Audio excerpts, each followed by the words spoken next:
What's up, everybody? Welcome to the Unfiltered Truth Victory Wednesday. Nothing like it. Phil, what's good, brother? It's hump day, baby. But my eyes are set on Monday Night Football. Monday Night Football. We got the Kansas City Chiefs coming up. But before we get into that, get to the Kansas City Chiefs, we are going to be joined, hopefully in part at the same time, by Raiders digital reporter Levi Edwards and your hood commentator extraordinaire, the man with the stories who brought you 6162, Big Cory. All that and more later on the Unfiltered Truth.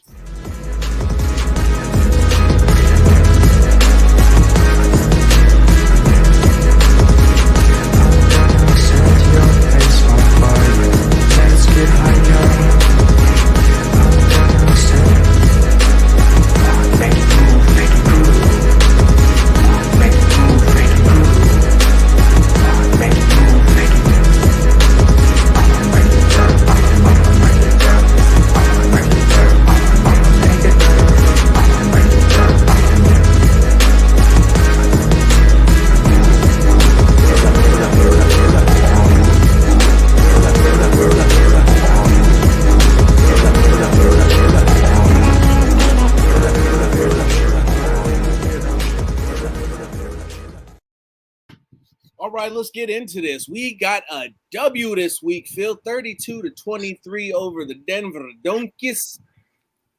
How are you feeling? Pretty good. I mean, it's one game at a time, really. There could be some things where you could, make your adjustments because you're going to need to do that going into Monday's game. But yeah, I'm glad we got a win. I am. Smell that? No, you don't smell shit. You know why? Because winning fixes everything. And nobody can tell you that better than the Raiders digital reporter himself, Mr. Levi Edwards. Swole Champ, what's good? What's good? Just caught me fresh out the gym. So, you're not all nice and pumped up, ate your vitamins, said a couple of prayers.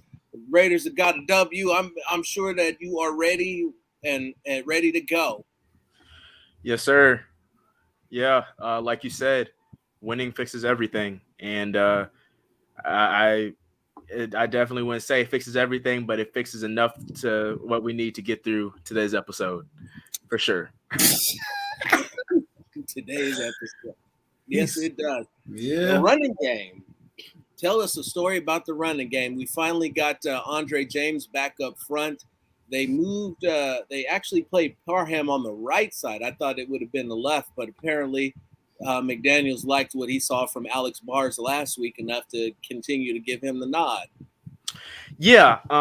Well, first off, shout out to Alex Bars. I feel like he's played pretty well, and he's a guy that I was a little confused as to, him being on the practice squad to start the season. He had some really good production with the Bears. I thought he looked pretty decent in training camp. I thought he would kind of be the guy that would come in and either be the backup center behind Andre or kind of like a depth piece.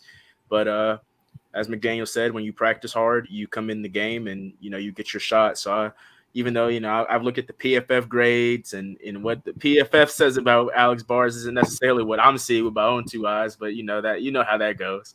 But I really like what I've seen from him, and I really like what I've seen from Dylan. He's a young emerging player as we speak. And as for Jacobs, I see everybody pulling up in the chat. Jacobs is a beast. Jacobs is getting down. I got to be honest with you guys. I've been bamboozled. I've been hoodwinked. Led astray. I really thought this was going to be a committee. I really did. I told everybody, that we're going to go to a committee system. You think when 5 backs make the team, it's going to be a committee. But Josh Jacobs is not giving up his carries for nobody. Josh Jacobs said, "Hold my beer." Nobody. And that's all right. In the words of Shawn Michaels, I do not lay down for anybody. And nobody. Even Mr. McDaniels in his presser earlier this week, he said it's hard taking Jacobs out the game because he never wants to come out. He's never tired. He always wants that next carry. And it's kind of hard to take him out when he's averaging nearly 5 yards a carry. Yeah. Or over 5, because he set a new career mark a couple of times over in this game.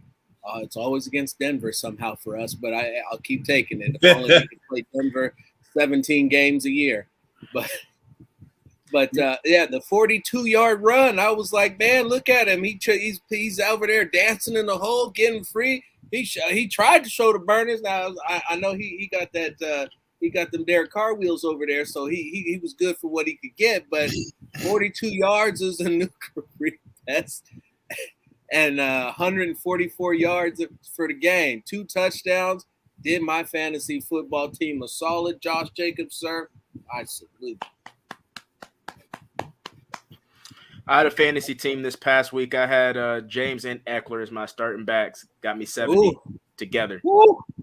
I shouldn't have said that because I don't want to advertise having any AFC West opponents on any of my fantasy platforms. So, let's just forget that I said that. I had Jacobs on my fantasy team who got me 35 points. Yeah. PPR. Let's just leave it at that. Nothing wrong. So we're all chasing money around here. We can let people say whatever they want to. They're not going to pay you winnings. Well, I can't collect any winnings even if I wanted to due to our NFL league-wide gambling policy. So no gambling for league-wide employees. Yeah, I don't need you hands up. For the strength, solely for bragging rights. Yes, only for bragging rights with the bros. That's how I play. No, just got. Matter of fact, Levi, what is your record?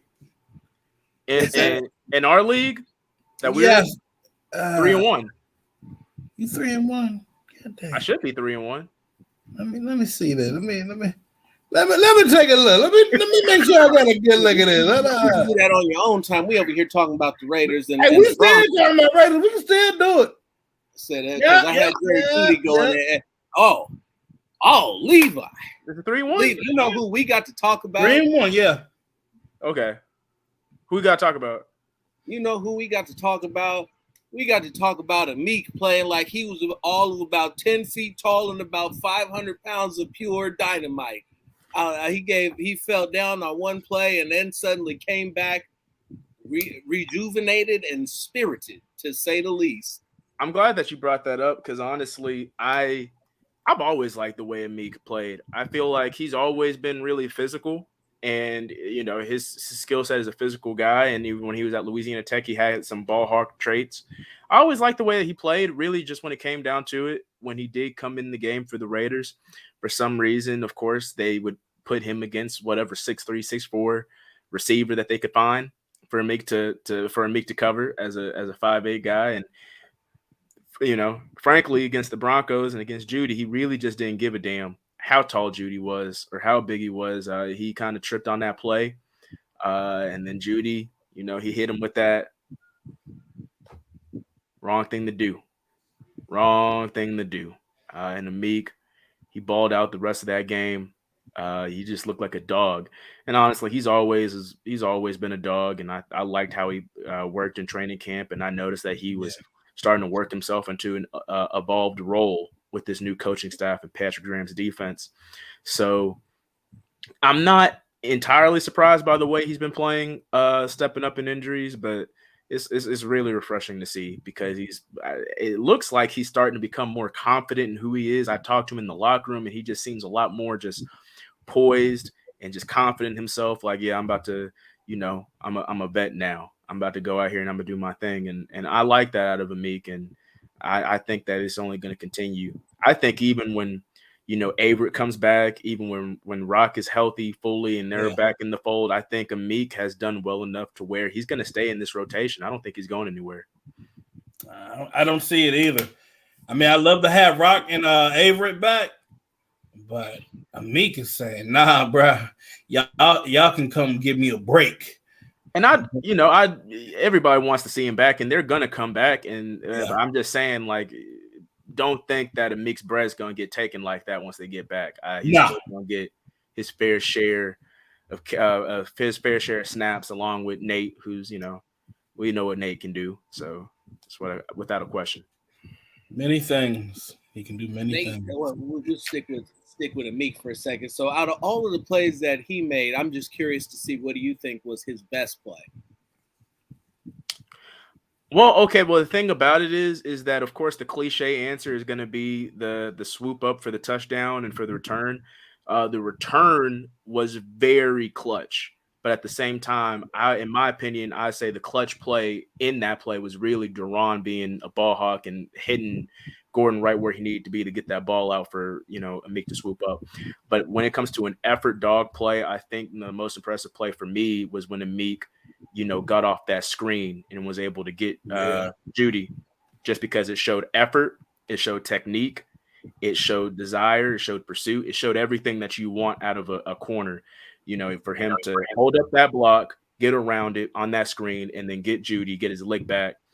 And then also the one where I believe it was, I want to say it was Hamler or number 10 for the Broncos. Yeah, that's right. Yeah, I'm tripping. When he basically he was supposed to be in zone, and then he broke off of his route because he could read that it was about to be another screen, and then he just kind of like blew him up in the backfield. I like that play too. Most definitely. And so actually we got him here finally. So I'll say this real quick, and then I'll bring him in here. So my favorite play actually was the same as yours. It would have been easy, the low-hanging fruit, to say that the scoop and score was the best play that Amik made. But when he ran up and when he stuffed dude, it was Cam Sutton. He didn't just stuff. It wasn't just like that he fought off the block. He fought through the block, put Cam Sutton on his back, and then went to go tackle Jerry Jeudy. But you know what I'm saying? I only said it the way that I can. I just got to take these types of things, and I just got to trust in Big Cory, because only Big Cory can say it the way that he can. Big Cory, what's up, cuz?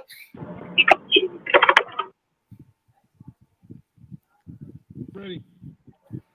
No sound. Oh, hold on real quick. Can you hear me yet? Yeah, we can hear you. What's going on?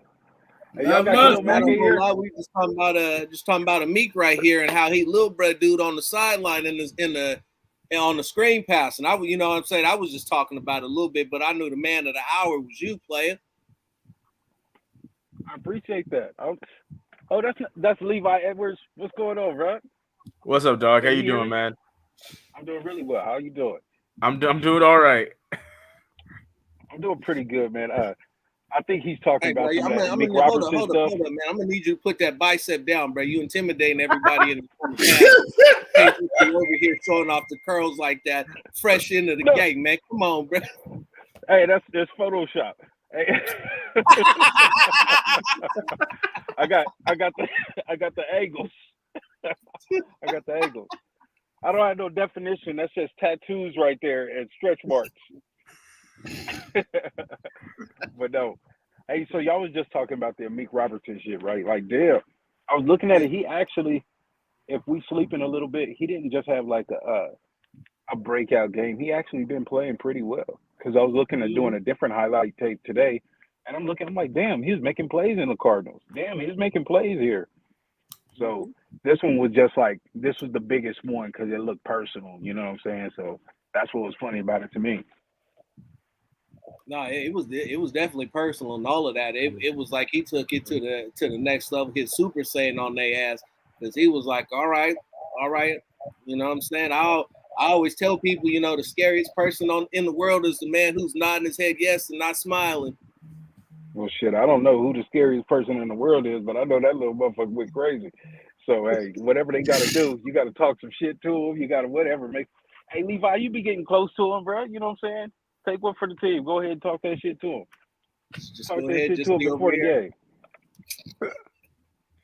No, I'm gassing them up. That's my job. Make sure I gas up our guys. Make sure they look good and they ready to play. So the gas up guy looks like is Nate Hobbs, right? Like he seems like he hype everybody up. When you get close to the team, is it really like that with everybody else, or is he really like the hype man? Is he really the hype man? Nate's a kind of guy. He's interesting just in the sense that he kind of has he has a light switch personality, where he's pretty low key off the field. He's pretty cool, calm, collected. He's pretty he's just a chill guy in the locker room. Or anytime I've talked to him, he's just been, he's a cool dude. But when he steps on the field, or when he's like starting to get activated in the game mode, he started listening to some music, do something like that. He just kind of, I wouldn't say he has an alter ego because it's, but he turns it up when he's ready to ball. He's ready to ball. So that's kind of the way that he is. It looks like the rest of the team kind of takes on that identity when that shit happens, right? Because you see it in Amik Robertson, and I look at the rest of the defense. You see it in Deron Harmon too, and then Jonathan Abrams naturally aggressive and stuff like that too. Who is it? You know what I'm saying? Who is it that's really like the leader like that on offense? Is that Derek Carr? Or, I mean, I know I'm asking you. You're still on the sideline, but you're closer than we are. So when you say like the leader, you mean from like a vocal standpoint of bringing energy? Like who would be doing that kind of stuff? Like the same thing he's doing on the defensive side. On the offensive side, who would you say is the one that's bringing that kind of energy over there? I would say Josh Jacobs. Yeah. I would say Josh Jacobs and Derek. That looks like it makes sense because Josh Jacobs seems like a low key kind of person, and then you get on the field and shit. Yeah, no, Josh Jacobs, he plays with a lot of energy. He's really good at hyping people up, and he's really good at holding his teammates accountable. Where he's definitely kind of. Say that shit in English, bro. Like, dude, he be like, "Hey, get your shit right." Is that what he be doing or no? You can't say that, Cory. He's an official get that man. He's that man fired. He's the kind of dude who he worked for the Raiders. Yes. Yeah. Okay. He's not willing. He's not going to ask anyone to do anything that he's not willing to do himself as a leader. That's bullshit. I bet you he tell Derek Carr to throw the ball, right? He ain't gonna do that shit. He's comment on that, Cory. He holds his teammates accountable, and he holds his teammates accountable, and he holds himself accountable. But I definitely say Josh Jacobs is a great vocal leader, as well as Derek Carr. Two great vocal leaders on the offense. I would definitely say when I look at the team in total. Matt Collins, another great leader. I would say. Huh? Yeah, he's exciting to watch. For the whole team. team. You just want to see him.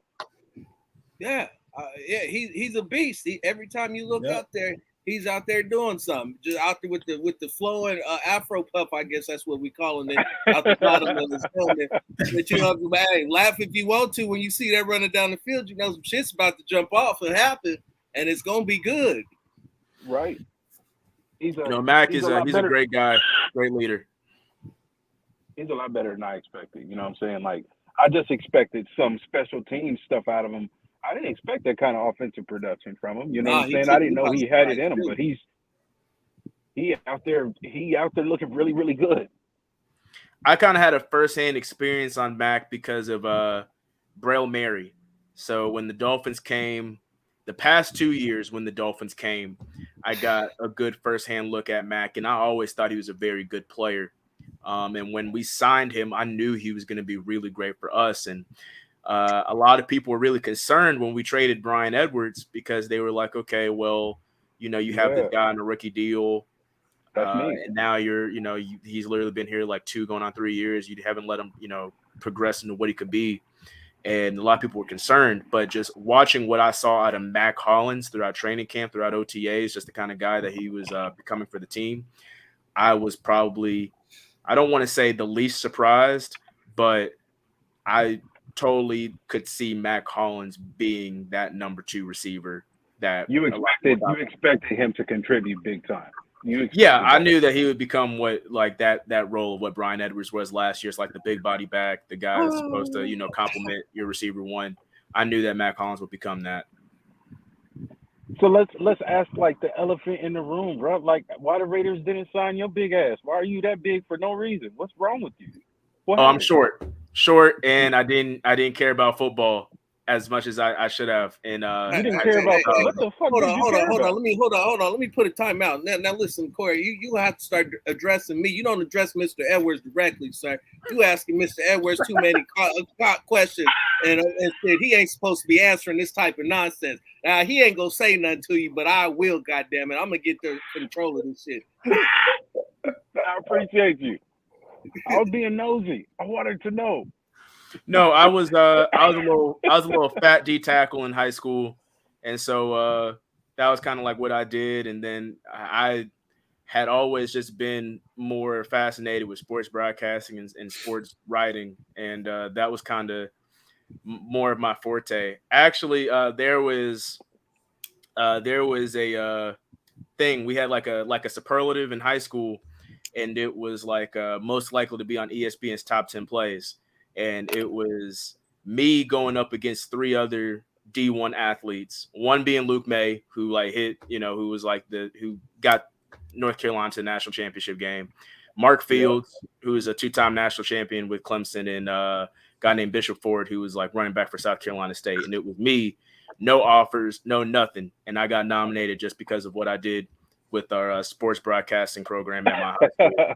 So I knew that was my calling. I knew that that's what was going to give me my bread and butter. And I knew, as you know, I could walk on to whatever like little, Lily, D2 school I could, but I knew, what was the point.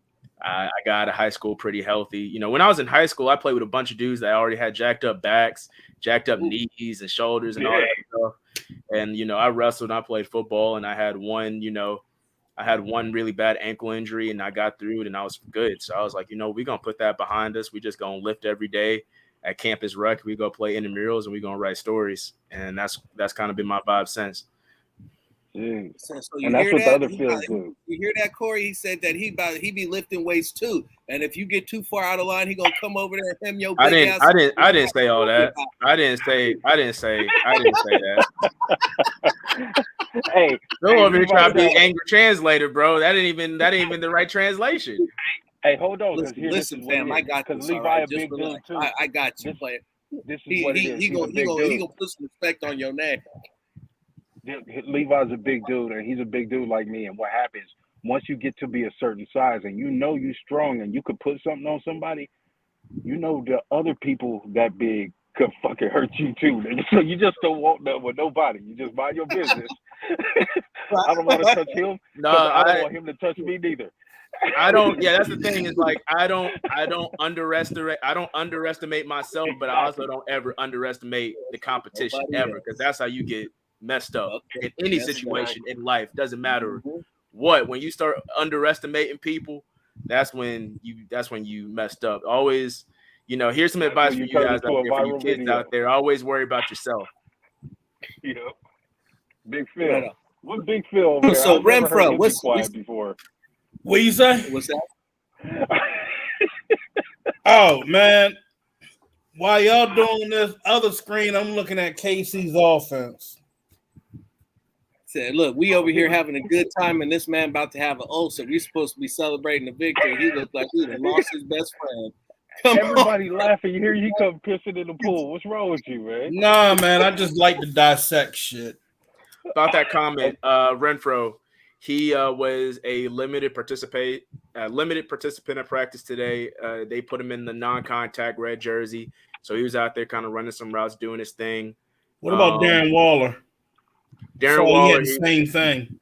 Yeah, I don't know what's up with that. I haven't really taken a chance to look at the injury report for the week, so I don't know what's up. I can't speak on that, but I did know that Hunter Renfro still in concussion protocol. He was limited today in practice. Hopefully, he's able to continue to have a good week of practice and pass all of the tests, because I know even with Andre James, he came back during practice and he had on the non-contact jersey, and he traveled to Nashville, and he even got to the point where he was on the field warming up for that game, and he failed one computer test, or he couldn't get through the last point of the process for him to play that game. So I'm not gonna speak on anything until Hunter Renfro was cleared out of concussion protocol, good to go. But him being back at practice today was an extremely promising sign. a good sign at least. With a team like Kansas City, as you all know, the kind of team Kansas City is, you need to be as strong, if not the strongest you can be at. No, you're absolutely right. They got a lot of tricks up their sleeves. You don't have Tyreek Hill, so you know what? You look up for the next man that's willing to step up, and they have a lot of them on that roster. So Raiders, the defense, got to keep your head on a swivel no matter what. They're going to like to run a lot of inside trick plays. They like to motion their tight end a handful of times, or it could be your they got a big wide receiver. I say dude's name. He'll slide right on in. You got to look how close he's sliding in. All right. There's a difference between the two. If he's up close, right up on that lineman's ass, he's taking that ball and he's diving right on in. Well, the thing about this matchup, and why I'm happy that we have Patrick Graham as our defensive coordinator now. Nothing against any other defensive coordinators that the Raiders previously had. But what I like about this system with Graham is that he's more prone to taking a safety and putting him on tight ends instead of having a linebacker try to play like a zone coverage on the tight ends. So instead of, depending on – and we have, linebackers that can cover. I'm not going to throw anybody under the bus, but I would much rather have a Abram or a Trayvon Merrick or a Harmon going and trying to cover absolutely. than a linebacker, me personally. But I'm not a coach. What do I know? But I like that in Patrick Graham's scheme, and I think that will be oodles of progress when they're trying to combat Travis Kelce, because he's a freak. He's a really, really great tight end, and I've seen him do some really good things throughout his career. But I definitely believe that Trayvon and Duron and Abram, they're up for the challenge, and I would much rather prefer them. And even Teamer, I've watched what I've seen from Teamer, so I think they'll all be able to step up on Kelce within this game plan. And so that being said, do you have any kind of like inside insight? Not that he can share with you. I was going to ask about inside information about Blake Martinez, bro. You got it. I'm quiet, bro, because I don't know nothing about it.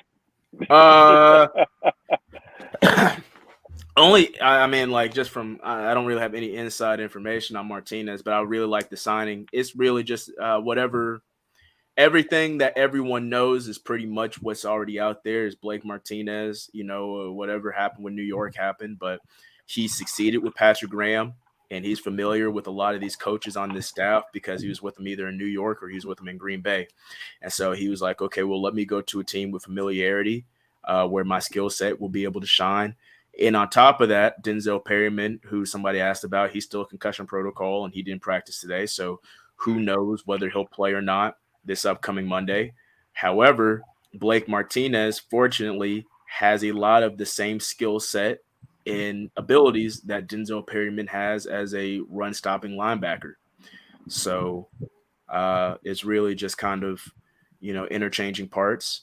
And last year, Gus Bradley did the exact same thing with Denzel, where the linebacker core got really thin. He brought in Denzel for a bag of chips from Carolina, and he turned to a Pro Bowler.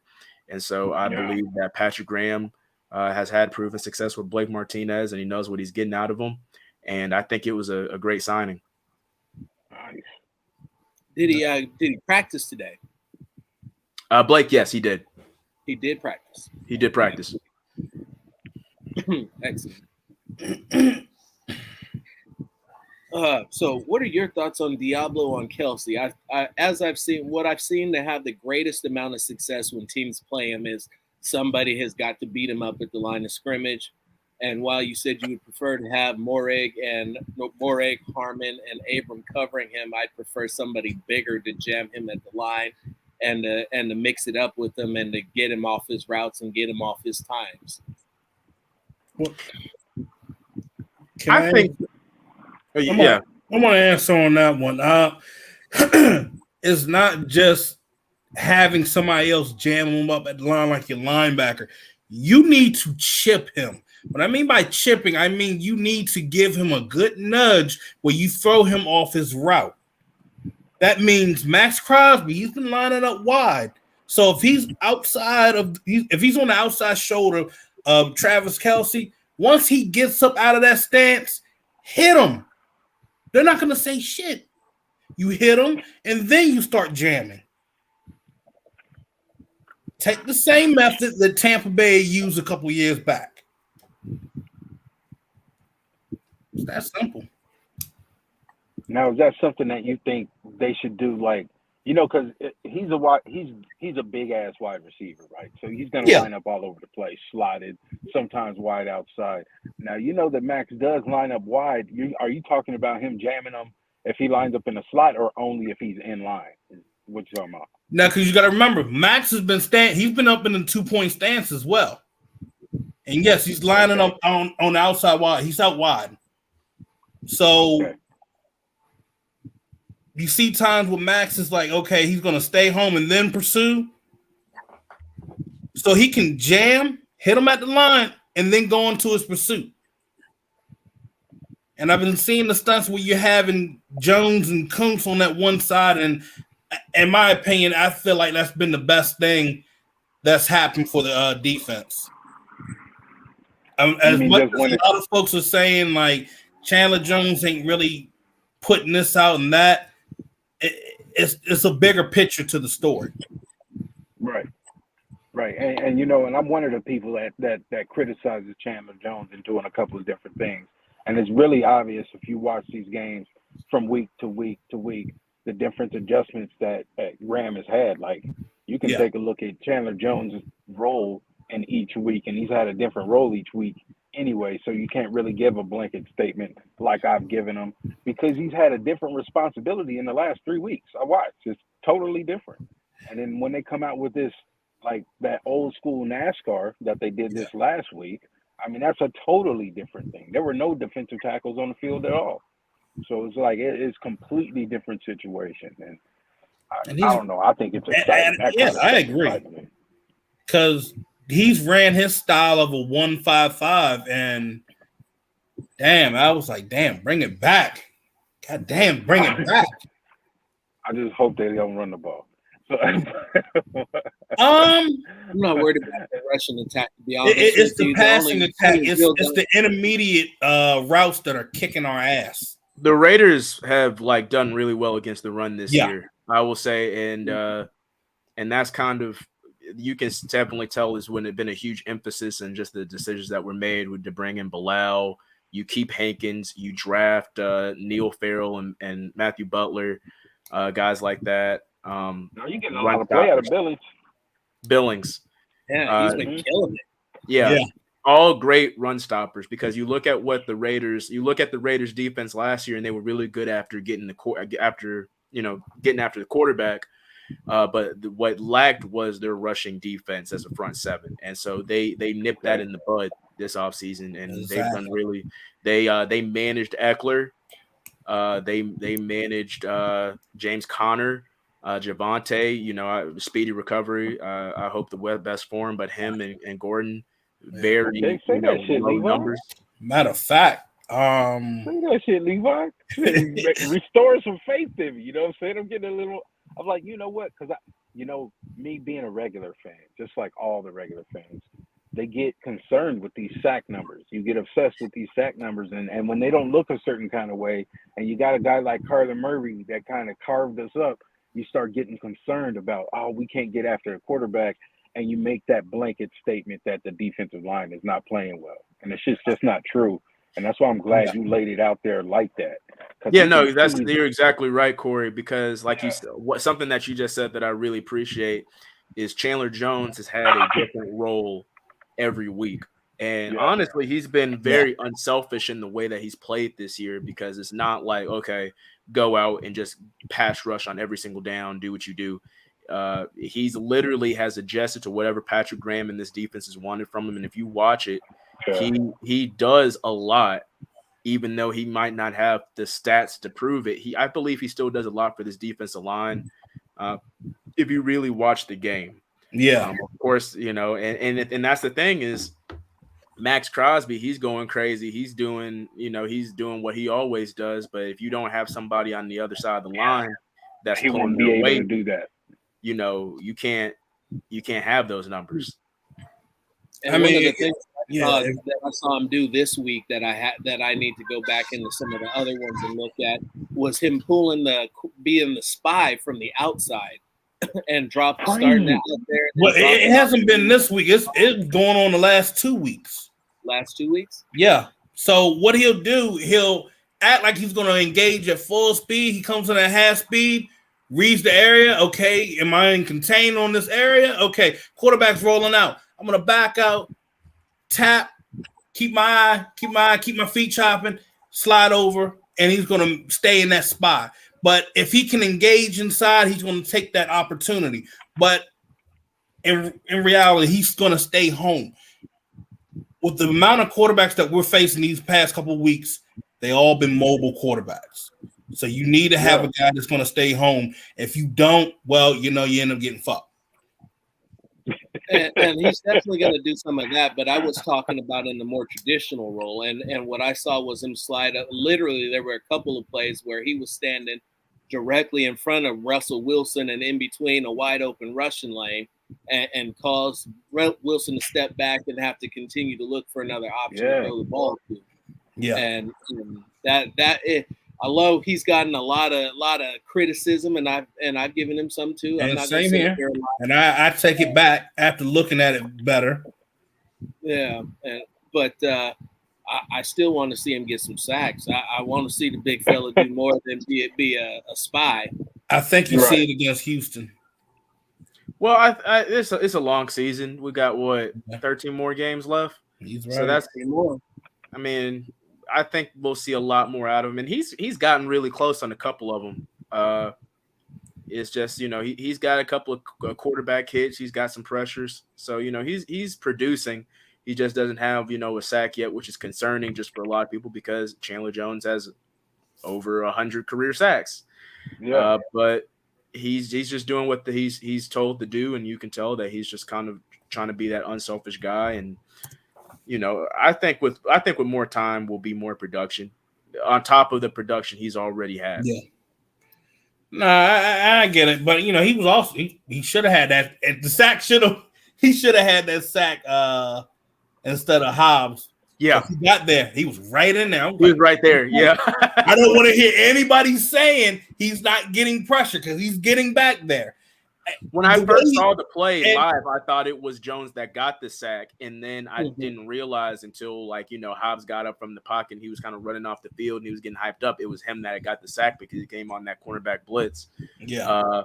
And that was just a masterful play, just the way that Abram was able to just kind of disguise the play and, look like it was going to be him. And then he dropped back.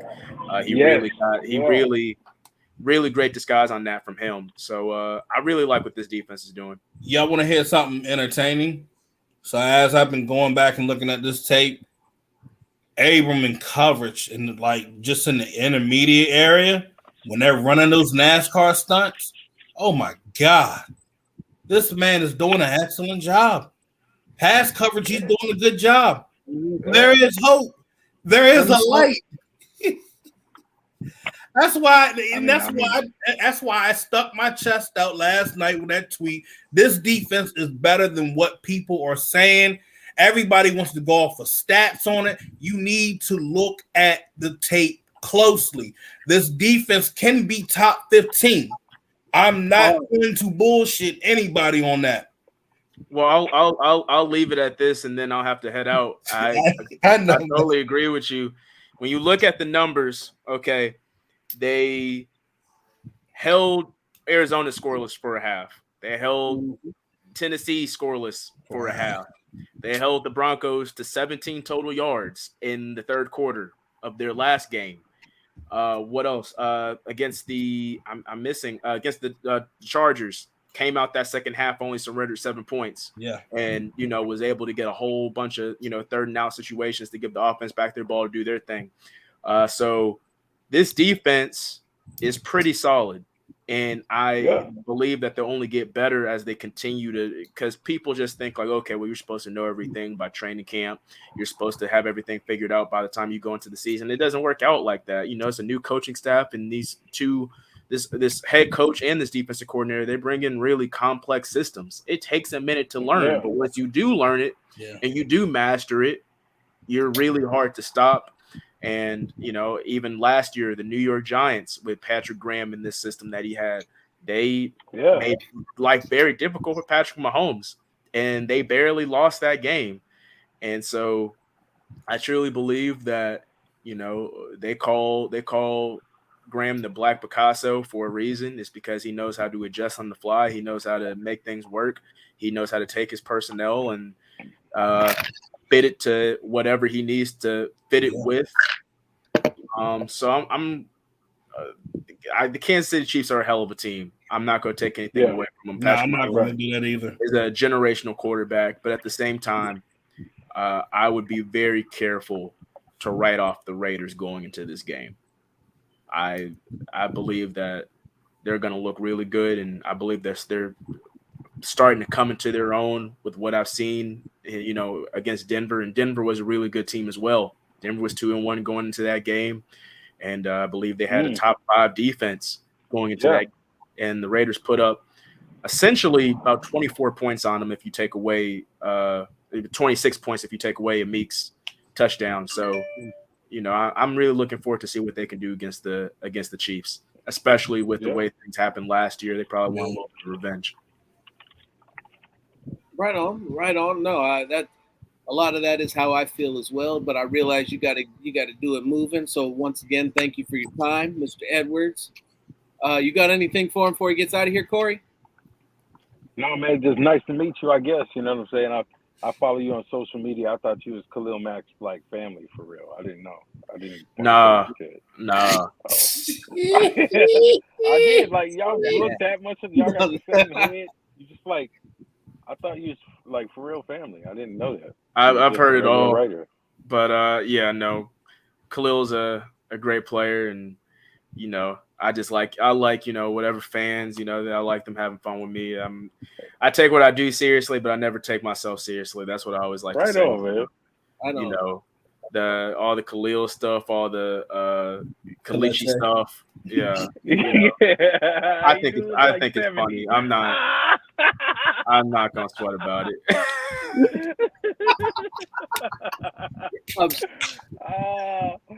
One of these days, it's not gonna be funny. He gonna say enough is enough. I've had enough of this shit. Right? But you know what? Kudos to you for being able to take a joke, brother. I appreciate it. We all. I used to not be able to take a joke back in the day. I've eased up a lot. Yeah, man. Right on. That's one of the coolest things I've seen so far. All right, brother, man. Take care. Take care. Have a good night, man. You too. Nice to meet you. Oh, man, motherfucker. He's pretty cool. Yeah. No, Levi's the homie. So we gonna start calling him Kaleche Mac. We gonna fuck y'all up. Watch. Khalil Osimile. Going around with this bullshit. Watch. Next time. So hold on. What sounds better, Kaleche Mac or Khalil Osimile? I'm going with Khalil Osimile. Yeah. Oh man. Shit. That shit is funny as hell. I know Phil be on his Photoshop shit. That's gonna be a meme in 7 minutes. It's too late, man. I've been having that shit sitting in the wing. Yeah, long time ago. Shit.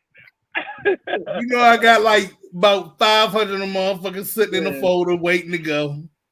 Yeah. Oh man, that's my guy though. Yeah. He's a good young man. But man, no, look at you guys though, man. Look at you guys. Production has stepped the fuck up. Look at Phil Robertson shit. You look like you're in a real studio and shit. And I can actually see Big Phil because the last time Big Phil was the lighting situation was like the shadows. I remember them days. We'd be like, bro, over here matching your beard, dog. Come on. They said, hey, be like, look, somebody messaged and said, hey, my nigga, are you looking at us? I can't see your face. You look like the nigga that was like a creative player or some shit that you gotta unlock. I was like, disrespectful motherfucker. Nigga had generic face 13 and shit on there. Hey, don't you let them motherfuckers disrespect you like that, Phil. You got to pull up on somebody. Slap them motherfuckers. Hey, look. If I do that, they gonna end up telling my dad editor. They be like, that nigga Phil Jones that nigga, he said that me. Hey, I'm telling you, damn. See, that's why I don't have no job now, nigga. I can't never consider what my boss would think. No point. I didn't think about shit like that. Hey, look, I gotta be careful. My boss be watching this shit. Like my full-time job, my boss be watching this. He be like, yo, Phil. Heard you say you gonna pop the trunk on the motherfucker. So your boss knows that you're a disgruntled person. Like, you laugh at this stuff now, but as soon as we start talking about football, you get like me and him. He's a diehard Colts fan. I'm like, hold on. I didn't even know that shit existed. I've never met one. Maybe it's because he's the first one I ever met. This man whole office all Colts. Wow. You know how like you could find like the little collectors like tractor truck like Mack truck and all that had like the team name on it and all that. It was like that hard ass metal like race car kind of thing where you step on that shit barefooted, you know you gonna fuck your foot up. He got that shit in his office. I was like, hey, look, respect.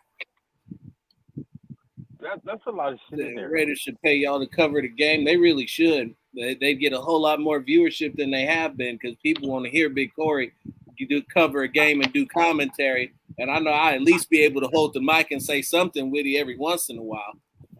You know what I'm saying? I need somebody that needs to bounce back. Boom, boom, boom, boom. That's how the shit works the best. You know what I'm saying? Mm-hmm. I'll be on there editing my shit, changing my own voice volume and shit, making it sound like there's extra people in there, nigga.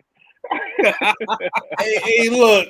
I showed somebody your video at work, bro. I showed one of my bosses your video. He said, God damn. Who's commentary on this shit? Was this during the fight? I said, no. My man, like, he went and re-recorded the joint, did the commentary. He said, damn. Boom, how the fuck he ain't doing this shit everywhere else? I'm going to figure it out, nigga, and I'm going to do it everywhere else. Some kind of way. I'm going to ride my little wave because, you know what I'm saying, everybody get their little whatever. Yeah. I'm just going to make sure I put myself in the right situation so I'm not really riding a video out. You know what I'm saying? I want the video to really expose that I can do this shit. I can do the funny shit, but on the slick, I actually know about football a little bit. You know what I'm saying? So I just want to be able to get big time like y'all. I feel like by the White House and shit. This other motherfucker got a real podcast studio all set up and shit. I'm trying to get big like y'all. Hey, bro, we all had to start somewhere. Do it every day. You keep doing it. Look, you got a shout out from Snoop and DJ Pooh. I'm trying to get on your level. Hey, I appreciate the hell out that shit too, nigga. I'm gonna ride it out some kind of way. I gave my phone number. I've been staring at it. He ain't called me yet. Say something else. Hey, Robinson, hold on. Robinson, like my tweets though, nigga. Hey, who you banished? Who got banished? Oh, this Wild West over here talking about you bleed barbecue sauce over here trying to fat shame a brother. Oh man. Oh wait, what the fuck? Hey, but you know it's wild. Like these the same nigga. I'll fire them up. Hey, look, these the same motherfuckers that if they in Vegas, I'll be like, I tweet, I'll say, hey, I'm at this spot. Y'all come meet up with me. These the same niggas that'll never meet up with you. Shit. I ain't worrying about these motherfuckers because I crushed their ass with my motherfucking wallet. Well, here, hold on a second now. Nobody is crushing. People shoot now, goddammit. Do not invite nobody to meet you nowhere, okay? Because I don't give a fuck. I'm not going to shoot. I feel like I can handle myself, but I can't box no bullets, and you can't neither, nigga. So stop inviting people to meet you anywhere. Don't do that. You're going to end up a viral video. Do not do that. They said that man took about like 12 bullets and he's still sitting down talking. Look, the last thing you need is Cory getting narrating your YouTube video that went viral because somebody. He gonna be like, all right, look. He gonna remember all the memes. He gonna say, all right, look. This day would never come, and here I am with the microphone and his video. Phil, no, he gonna say it like this. He gonna say it like this. All right. First thing first. Rest in peace to my nigga Phil. But goddamn, this nigga took some bullets. And they took like they went like put him down. And I would hate to do that. I would not want to capitalize on you. But if your ass do go out there and beg for your ass whooping or whatever may happen, you know what's bad? I would laugh in the afterlife at that shit. That shit too. I'd be like, laugh in the afterlife. What are you talking about? Laugh in the afterlife. Looking down on this stuff, they gonna have YouTube up in heaven. He gonna be looking at the shit like this, talking about, man, this nigga didn't roast me, but I am getting cooked right now. I am getting cooked. Hey, look, Saint Michael gonna be like, hey, nigga, you see this shit? So is that what happens? Like, do people be sending comments in on this shit right here and then like talking shit and all of that on here? Is this chat thing right here? I can see what this is. Yeah, I mean, like you get one or two of them weirdos, ones that be eating pizza bagels in the mom's basement. So Earl wants us to speak on a horrible play of the linebackers in coverage. Okay, so there, I was actually on last night with my. Oh shit, we lost it. Goddamn. We'll be back. That's that damn car. That's that car connection. Shit. You know, when he opened the door. But so back to the linebacker play. The defense that they run, usually the 4-2-6 or a variation of the 3-3-5, they do a lot of sitting on the hashes, but what they're not doing enough of is communicating on the in-breaking routes and passing guys off to other guys. And they're also, if you watch, they're clearing too much space underneath. And when the running backs or the tight ends cross the line of scrimmage, they're kind of just sitting there in that little voided space that they leave.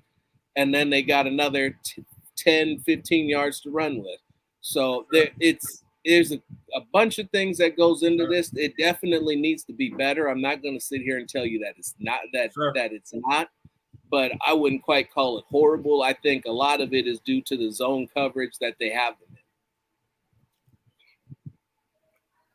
Cause I ain't go to sleep last night. Watching it all, I know. I know, right? You said, nigga, I gotta go to bed. And I ain't go to sleep. I looked at it. El Diablo ain't so El Diablo. Nope.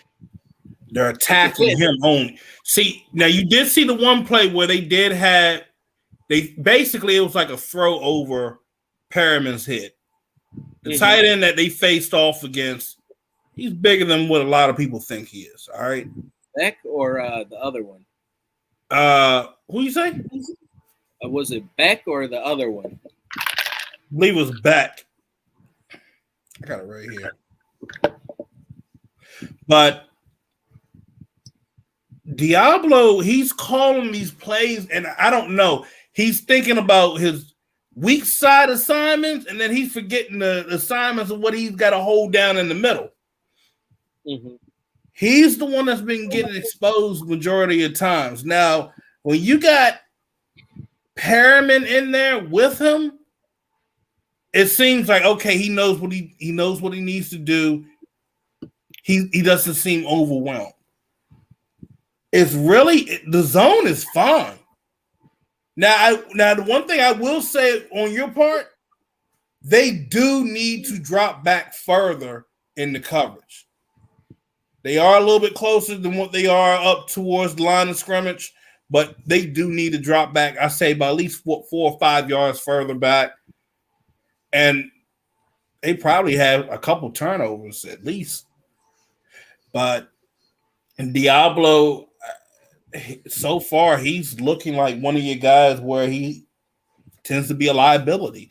I would really like to see Perriman. Hopefully, Perriman is back and ready to go. and I would like to see him with Blake Martinez. I would too. In fact, I'd like to see them see if they can work them in, if it's somehow possible to get them in at the same time, and then kind of. I know I mentioned Diablo covering Kelsey. Maybe perhaps you have Kelsey get, like you said, get chipped by Chandler Jones or Max, and then have Hobbs cover him. I think that's probably going to be your best bet. Now, there's a play that Graham has ran, and it goes back to the New England days. Because that's what some of the things he's been running. He's been running some stuff going back to his New England days instead of what you saw back with the Giants. Mm-hmm. He'll have a linebacker that was from the inside, swing out, come out on the end. Mm-hmm. It's like a weird stunt. So it looks like one's coming to blitz, the other's going to drop back and just take that area. Mm-hmm. There are a handful of plays that Graham runs that are set up where you can basically have turnovers right out the ass. Mm-hmm. I think it's just guys were out, they're injured. You have everybody at full capacity. Fam, like I said, this team is better than this defense is better than what a lot of people think. The secondary, there's really no problem in my opinion. I mean, yeah, you want a little bit more. Everybody's like, well, we want some interception. We want keep the big play. I mean, really, they haven't allowed that many big plays. No. Have you really noticed that when these teams, and you said it, these teams are not throwing that many deep balls against the Raiders? No. And they're not beating them over the top. It's usually in between. And what you also have to take into consideration is how long they've been without their starters. You haven't had Anthony Averett since day one. You didn't have Brock Ya-Sin last week. You hadn't had Morik for the previous 2-3 weeks. You had I still count Perriman. That back end in general. You didn't have Perriman. That is your guy that calls the plays, gets things in, makes sure guys are aligned properly. When you didn't have that guy there, that's when shit was looking a little funky. All right. But overall, this defense held itself together to where, hey, I can stop making. We can make 3 and outs here. We can keep a team scoreless in an entire, 2 halves at least, 2 quarters. They can do that. To be honest, you take away that onside kick shit, bro. Broncos actually don't even score 23 points. We can even be even more honest. If they had an opportunity to recover that onside kick and didn't get it.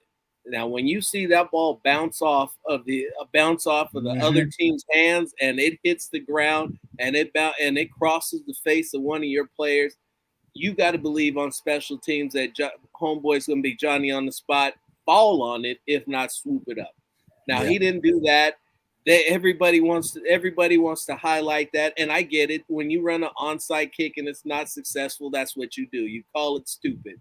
But they caught the Broncos napping, and the play was there to be made. So I know it's a risk. You took a chance. It crapped out.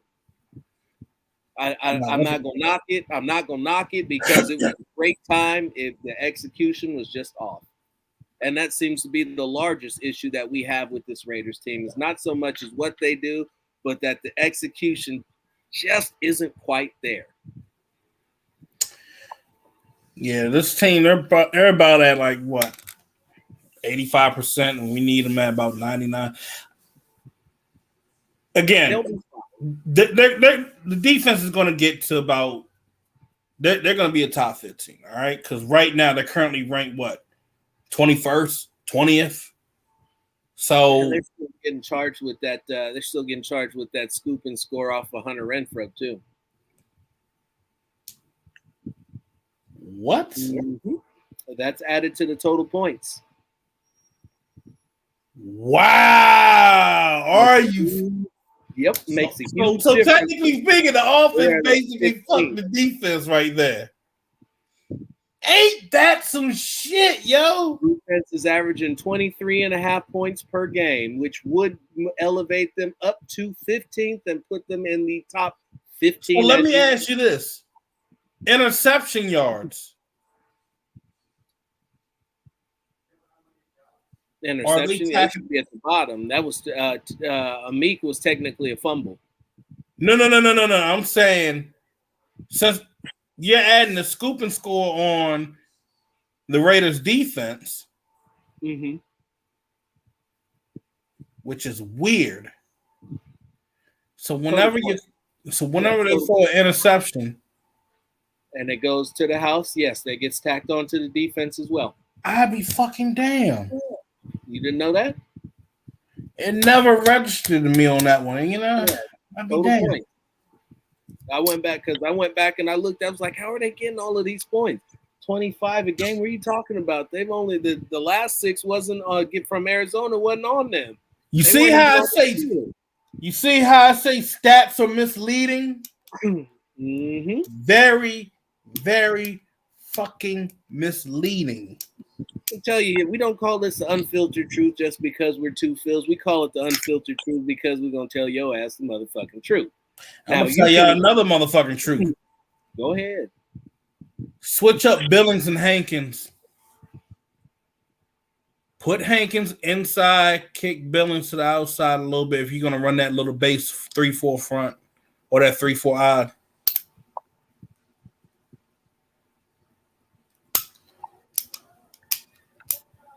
You know I'm right. You saw what I showed you.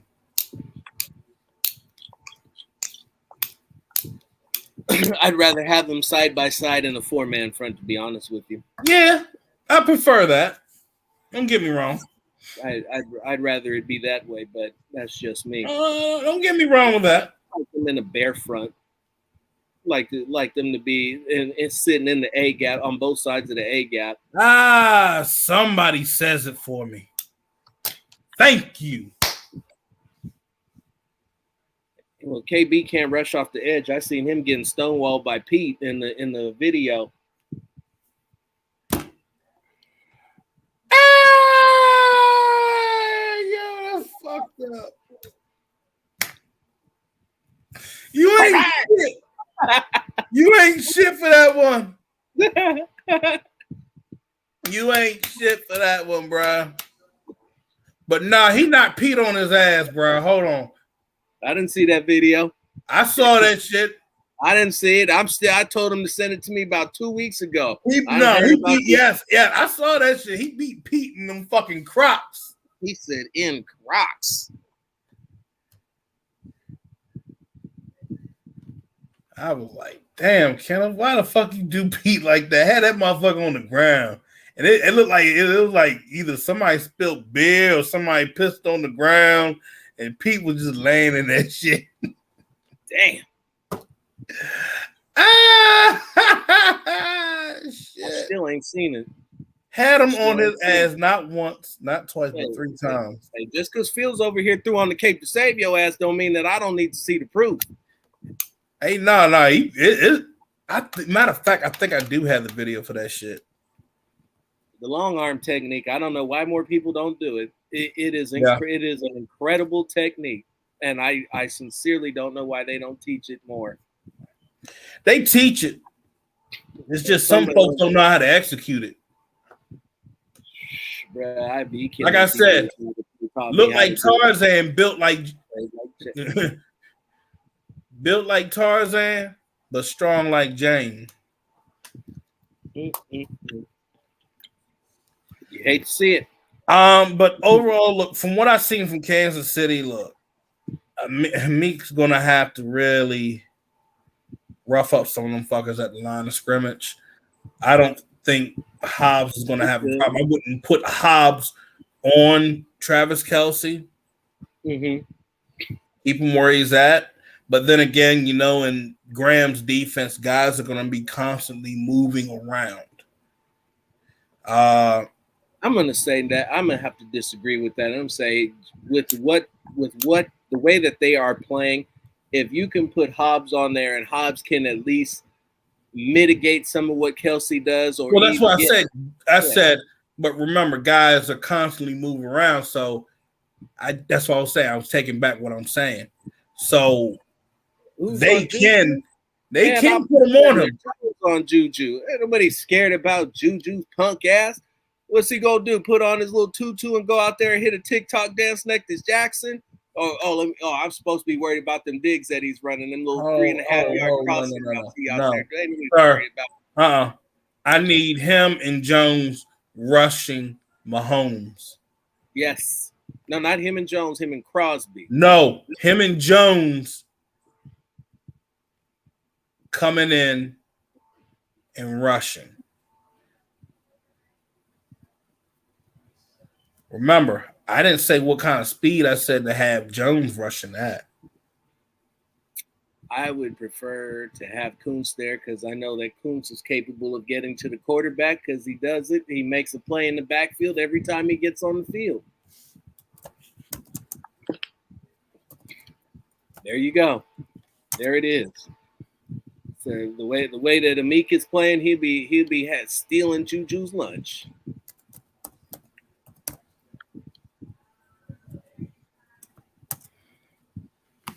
Stealing it.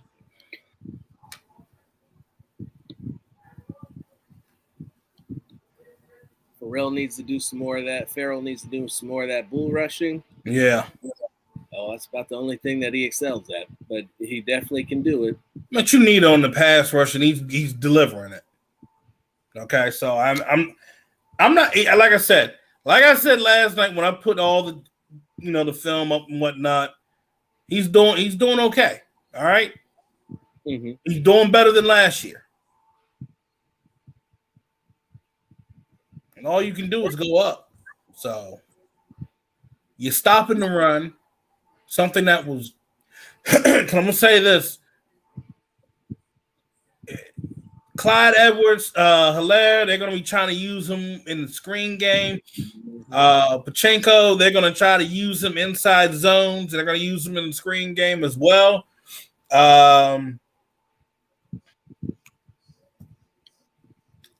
it's a lot of that fucking tight end option they love fucking running, and this shit is irritating. And it won't even be to Kelsey. It'll be to the backup tight end.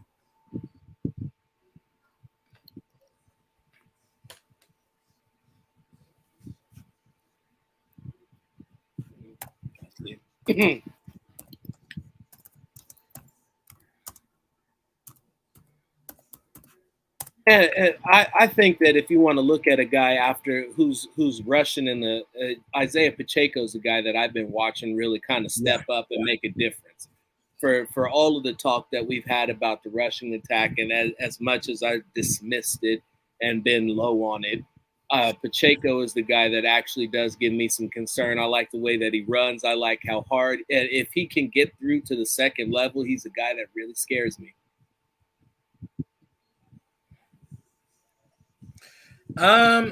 It's still Edwards-Helaire. You can stop Pachenko with our running game, with our run defense. We can stop Pachenko, and we can stop Edwards-Helaire. You just have to stop the screen game. Andy Reid will utilize that as much as possible. He's going to be doing a lot of play action, a lot of RPO, just to get the linebackers thrown off. So that's why I'm saying having Martinez and Perriman in that lineup would be good. If Diablo is out there, Diablo has to keep his head on a swivel and not bite. That's it. I agree. I think that the screen game, the eye discipline is going to be paramount in this game, and if guys are not properly reading their keys, they are going to be mixed up. But the screen game has been something that their defense has been top notch on. The way that Amik Robertson's closed on the screen, fought completely through Cam Sutton, made a tackle. I saw Nate Hobbs navigate his way between three blockers to turn a screen into a tackle, almost a tackle for loss. I believe it was a tackle for loss. Hey, I'm sorry to cut you off. We keep talking about defense and being worried. God damn, we really need to be worried about offense. Yes, I mean, this shit right here. The Raiders had the 7th highest percentage of poor throws per pass attempt, excluding spikes and throwaways. No, you just saw that. That's actually down. They actually got better because last week it was number 2. Well, last week, shit. Still. Or 28 total, 24 points. You got Cooper Rush in that quarterback right now. So, you want to talk about Cooper Rush? Does Dak get he's doing good. Don't get me wrong. He's doing good. But, he's going to have his moments. Does Dak get his job back? You brought up Cooper Rush. Cooper Rush is undefeated. Did you see that? I'm just saying. Chicago, have you seen what's been going on with Fields? Have you seen what's been going on with Fields? All right. Hey. Mariota, he going to have his moments because that's why they kept running the damn ball. He's been playing better. Carson, he's playing good. He's going to have to do it now because, what's his name? Patterson's out on the IR. Yeah, he's got to throw now. Carson Wentz looking like ass, like we all thought he would. Davis Mill is, not. He's okay, but he ain't all that. San Francisco, well, that's Garoppolo. Everybody wanted to see Garoppolo so bad, was talking about how bad, we need Trey Lance is not ready, the XYZ, blah, blah, blah. Okay, well, let's bring Jimmy back out here just to remind you this is why Trey is here. But I'm sorry, this is a problem still. It's a problem. Ding, ding, ding. Roger understands it. A better mix of rushing and passing fixes red zone issues. 12 rushing touchdowns for Josh Jacobs last year. They had only run the ball as of before this week. They'd only run the ball 7 times inside the 10. This was a different game plan. They handed the ball off more, and for as much as this wasn't a committee by backfield or a backfield by committee, you still saw Zamir White getting his when he got in. He took a 22-yard run that was probably maybe one guy, maybe a stiff arm away from taking that to the house. So it's there. It's there for everybody. It's just that Josh is out here playing amazing right now.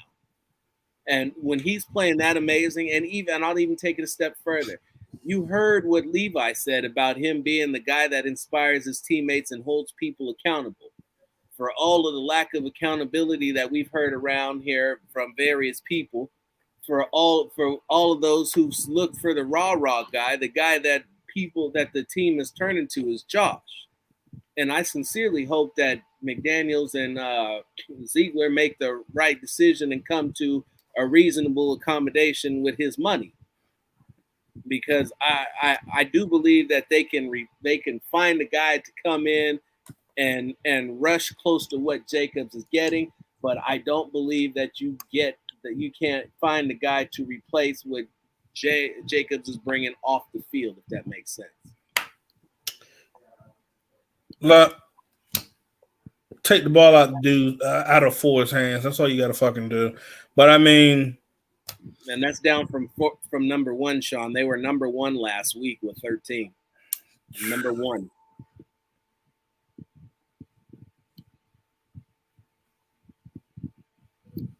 It's not gonna lie. No. See this, but this is the thing. It's the percentage on the on target, bro. This disgusting. Mm-hmm. Bad. You said that number 2. Well, you had asked about Justin Fields last week. The only one who had a worse inaccurate passer percentage than Derek Carr was Justin Fields. So when I pulled through last night, the one thing that everybody talked about the whole, oh man, you see this man? He's leaving the guy wide open. Yeah, Keelan Cole wide open. Again, about 5 or 6 times in this game. Deep. I would be so mad if I was him. I would be so mad. It's not even that. It's the fact that everybody said, oh, well, the defender on this play, when they're running the I formation, and it's just basically what the running back, tight end going short, and you have Mac Hollins running across the screen. You didn't need to throw it in the dirt yet. Nope. Mac Hollins knew that, okay, he looked back, he saw that, okay, Carr's rolling out. I'm going to cut up field to help him extend the play. Wide open. What Carr do? He had already thrown it in the dirt. He's got to give his guys the opportunity. They're trying to give him a chance like, hey, bro, we're going to get open for you. We're not going to sit in one spot. We're going to go upfield and try to help you as best as possible.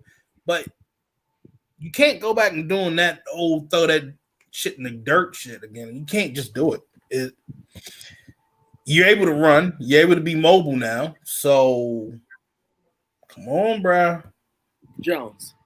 Yeah. Now, I said in a completely unrelated text there, Dave, we were in a different group where we were told that time of possession had nothing to do with, no impact on the defense whatsoever.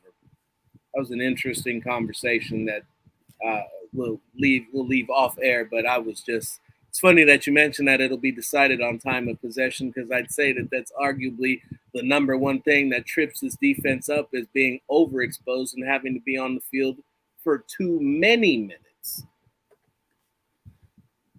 Matter of fact, I mean, shit, what you want to do? You want to pull that shit up? No, I'm not going to pull it up. Not that particular conversation, but I will slip up to Mr. Hayes. I heard you had something going on, so I'm glad to see you back up. Yeah. Good to see that. JMD needs to add some wrinkles to the offense, and I don't mean trick plays. When time of possession, keep Mahomes on the sideline, we'll win this game. I agree with you wholeheartedly, and I will also go out here and say that he needs to evolve some of these route combinations that he's running, because when he's got a spread unit and they're all 5 of them running 5 to 10 yard routes against 7 to 8 men in coverage, you're not putting your quarterback in a position where he's going to have a whole lot of success. See, I'm gonna stop you right there.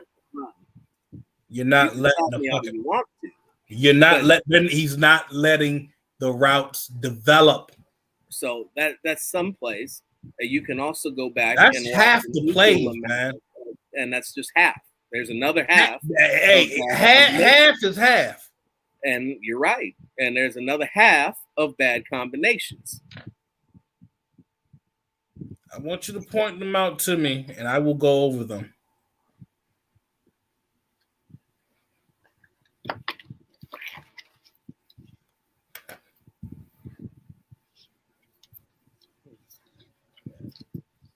All written down too. This one, because I had them numbered.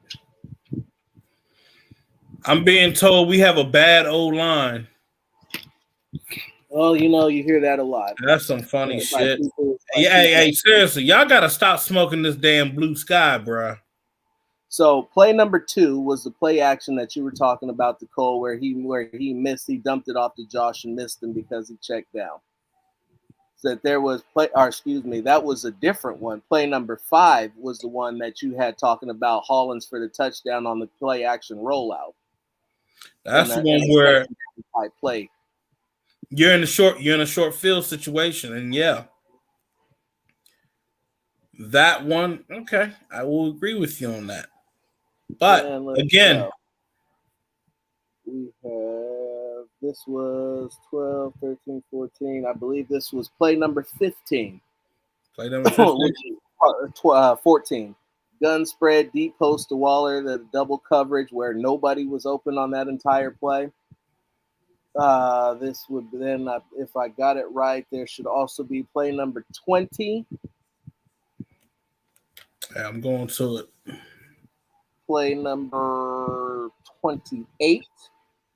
So you said what? Play number 20? 1 second.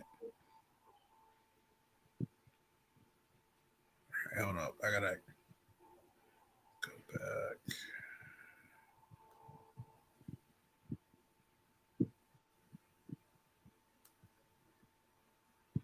I gotta get my second monitor hooked up where I can have both feeds going, this going, and then have the second one going on the other screen, and I can just go on and merge. That would be fucking beautiful. Okay, so you said which play was it? Give me the list one more time. There was 2, 5, 15, 20, and I believe 28 was what I had so far. Okay, I'm going to play number 2.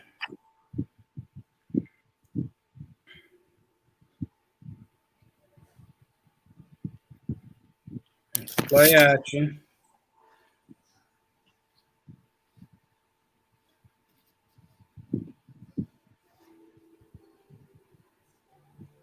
One's running across the middle. That should be about for 10. If you let it stay out there, get to the very end. Cole has already beaten coverage right here. Mm-hmm. At the 109 mark, he's already beaten coverage. Mm-hmm. Wide open. I mean, that should have been second place should have been a touchdown. Yep. So should have the fifth. So should the fifth. The fifth play? That was the one to Mac Hollins, or the one that got thrown in the dirt instead of over the top to Mac Hollins. Yeah, I'm going to it. 1 second. All right. This one on the 30.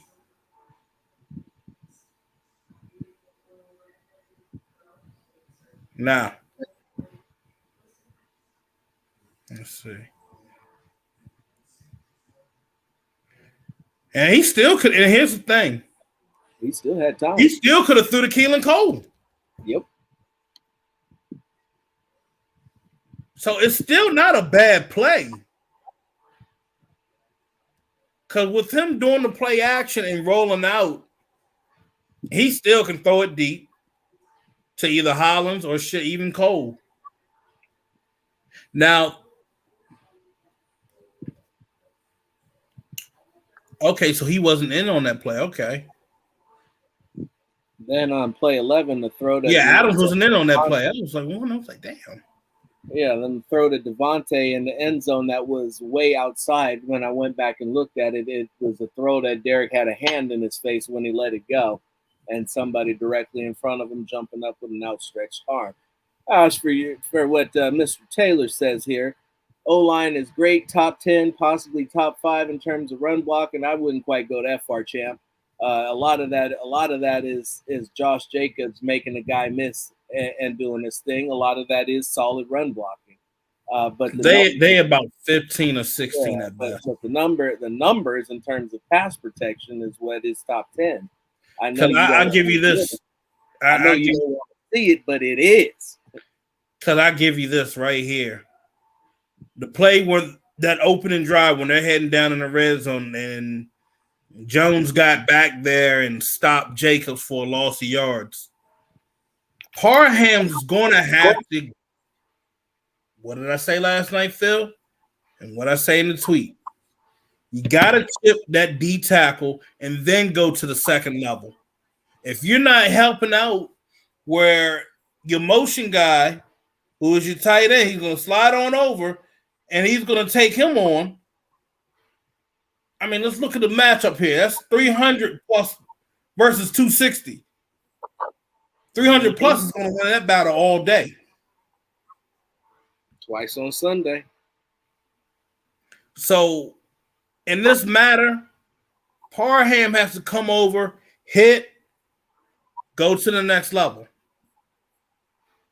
Because if he does this, even with what happened with Illuminor, it still should have went for at least 3 or 4 yards on that game.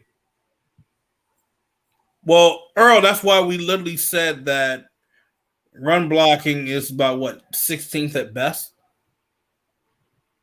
This old line is not shitty. All right. I say what I mean by above average, I mean I look at average being at we're coming up to 18 and 20.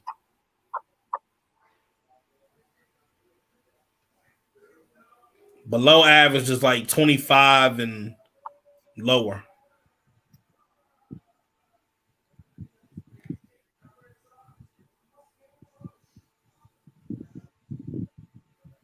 Now, you said absolutely they miss a ton of stunts and simple slides. The sack against Dylan Parham was not picking up. Ho.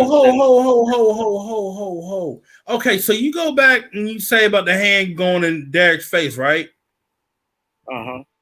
Hey, what the fuck was Alex Barr doing? God damn. Oh, shit.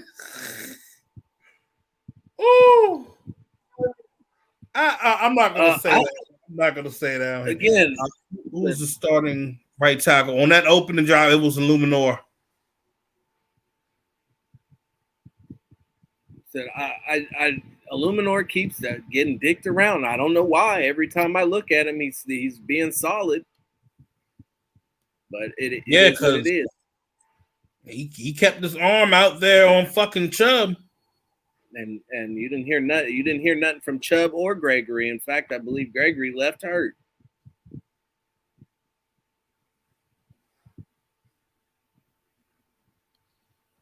Said Jones is top 3. This fucking shit right here. This is why I say lack of awareness in the fucking pocket. You know what? I'm sending that shit to you, bro. Cart's pocket is not below average, dude. No. I said his lack. Oh, you say okay. To you. Yeah, I'm not talking to you. Oh. God damn, I mean, Ray Charles could see that shit. Daredevil could see that shit. God dang. That's why I call him Bird Box. That's Bird Box, bro. Yeah. He used to have arm talent like that, but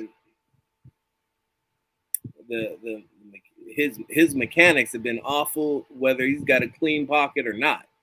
I've seen plenty of times where he's had a clean pocket and didn't step into his throws, and that or chose to launch one of them 3 flies up deep balls he'd be throwing up there to let everybody have a shot at it. Fam, I need you to look at this nigga right now. What OKC alert? I was going to get to that. That's something that we're going to see where exactly Dylan Parham is. He's probably going to have a lot of help from James. If they can pull it, they'll get some chips. Definitely have a running back stay in the block, but he's going to have to deal with the push-pull. He's also going to have to deal with the bull rush, and we're going to see. He's usually strong and anchors down pretty good in the bull rush. What usually beats him is a stunt and coming around, having to pick up a guy that he didn't see or wasn't looking at to begin with. So I add on to that. The problem is, and this is why I said I didn't want him playing center right away. Again, too much on his plate. You go from one thing being a guard, and then you gotta go and think, okay, am I playing like a center today, or am I playing like a guard today? He forgets some of the basics. But this shit here, God, you see it? Mm-mm. Go look at it. I'm looking at something else. No, right go look at it now, damn it. Where's it at? It's in the chat. I Not that one. Let's try a different one. Go look at it. Wow. That man looked like he said, God take me. Yeah, well, I don't even think, and it's funny because I know he sees him, but the way that he's actually looking to the left, so I'm amazed that he's able to do that. He's not even. It's like he's like blind to it.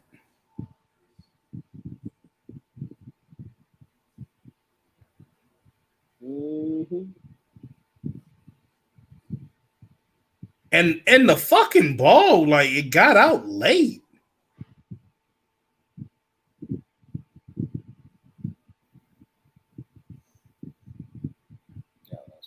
I'm looking at this shit right here.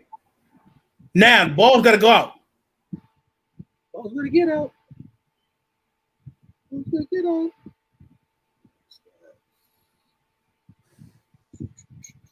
Oh, man. Guess who else had an opportunity of getting the first down on that play? Who's that? Keelan Cole. Let's see. Pressure percentage. Sheesh. So pocket time. Derek Carr still ninth in pocket time, tied for 1, 2, 3, fourth best amount of pocket time overall. Good God Almighty. Sacks 11th, outside the top 10. Blitzes. Let's see. 21st has seen 33 overall blitzes, 21st in the league. Hurries. Said 21st most hurried quarterback in the league with 8 hurries. Derek Carr. Hits.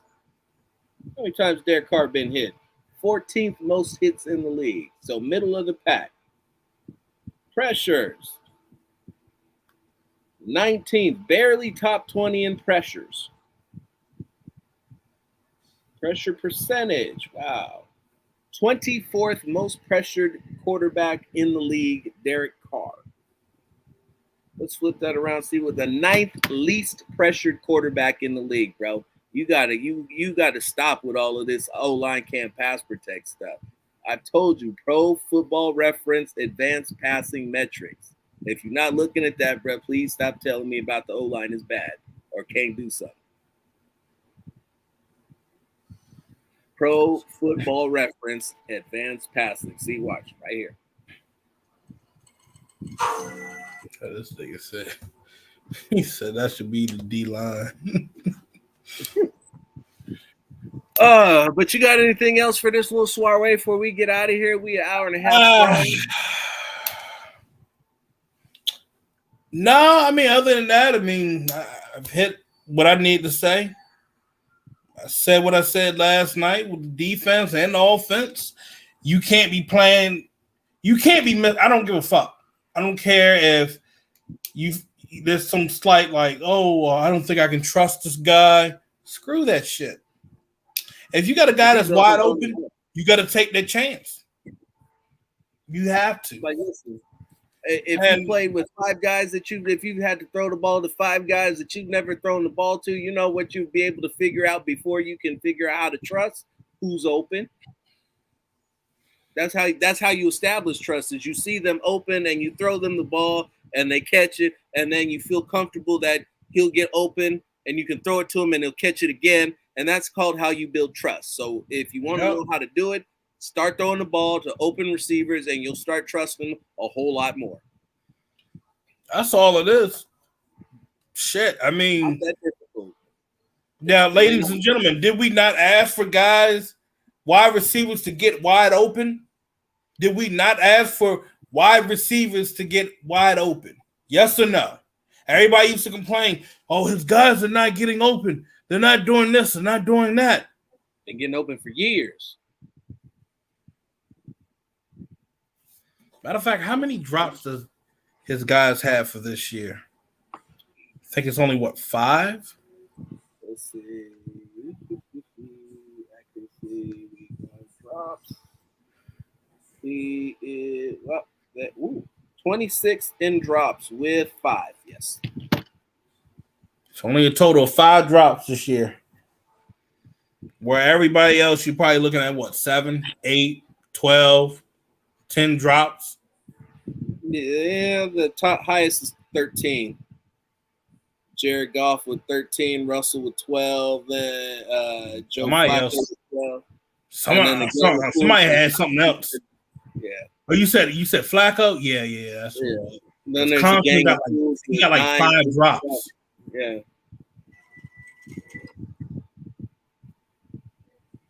That's 5 drops alone from one guy, but still, the separation's there. If you want to try to punish a guy that dropped the pass last week, you're stupid. All right. It's another week. We always say on to the next game. We always say on to the next game. So why the fuck you holding a grudge or not throwing to a guy from the following week?